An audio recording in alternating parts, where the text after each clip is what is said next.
తగలబెట్టండి sir Niranjan గారు. ఈ రోజు వచ్చేసి 2 సంవత్సరాలు కష్టపడిన తర్వాత ఫైనల్ గా అయితే పోస్ట్ మ్యాన్ ఇంటికి వచ్చి మనకైతే ఈ గూగుల్ కీ అయితే ఇచ్చాడు. ఓకేనా, దీంట్లో పాస్వర్డ్ అనేది ఉంటది. అది మానిటైజేషన్ అయిన తర్వాత కొన్ని డాలర్లు వచ్చిన తర్వాత మనకి వెరిఫికేషన్ కోసం ఈ కీ అనమాట.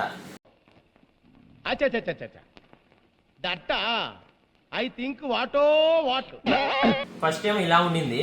తర్వాత నేను అప్లై చేసిన తర్వాత పైన అడ్రస్ సింబల్ దగ్గర రెడ్ కనిపిస్తా ఉండింది. సో అది చూసిన తర్వాత ఏంది కాదులే అప్లై చేశాను కదా అనుకున్నాను. కొన్ని రోజుల తర్వాత ఏమైందంటే అది డిమానిటైజేషన్ అంటే తీసేసాడు, మానిటైజేషన్ ఆపేసాడు. నాకేం అర్థం కాలేదు. తర్వాత నా తమ్లైన్స్ కానీ నా వీడియోస్ ఇలా ఇంత ఇదయ్యి వైరల్ అయ్యి ఒక వీడియో నాకు వైరల్ అయ్యి చేసింది కూడా అన్నోళ్ళే, చైతు డిజిటల్ మీడియా అని ఉంటుంది. సో అది మీకు కావాలంటే లింక్ కూడా ఇస్తాను చూడండి. ఆ అన్నకు కాల్ చేసాను ఇలా అయిందని. సో అన్న అయితే దాన్ని అంతా నీట్గా చూసి నార్మల్గా కూడా అప్లై చేసుకోవచ్చు.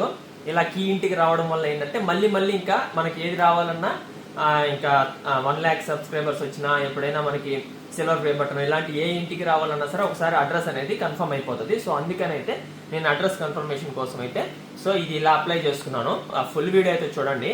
ప్రస్తుతానికైతే ఇదండి, ఇది ముంబై నుంచి అయితే వచ్చింది చూడండి. ఇదండి, సో ఇదండి పేరు అడ్రస్. సో ఫైనల్గా అయితే ఇది నాకు వచ్చింది. అంటే నేను 2 years కష్టపడ్డాను. సో ఇలా మీకు మానిటైజేషన్ అయిన వాళ్ళు ఎవరైనా ఉంటే ఫుల్ వీడియో కోసం అయితే వెయిట్ చేయండి. నేను ఫుల్ వీడియోలో ఇన్ డీటెయిల్ గా మీకు ఇదంతా ఎలా జరిగింది ఏంది అని మొత్తం అయితే చూపిస్తాను, సరేనా?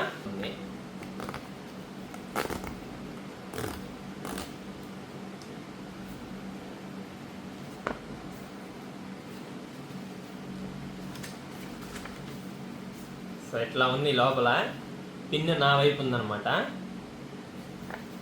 పిన్ని గడపకుండా చూపిస్తాను. ఇద్దండి ఇలా వచ్చింది. సో దీంట్లో అంతా కూడా సో ఎన్నో రోజులు రిజర్వేషన్ లేని పరిస్థితులని, సీట్లు లేని పరిస్థితులు ఉన్నాయి. అవన్నీ కూడా ఫుల్ వీడియోలో మీకు చెప్తాను. Thank you so much for watching ఇంతవరకు. సో ఫుల్ వీడియో చూడండి. మీరు ఎలా అప్లై చేసుకోలేదో కూడా ఫుల్ వీడియోలో చెప్తాను. తప్పకుండా ఫుల్ వీడియో చూడండి. Thank you so much. By by.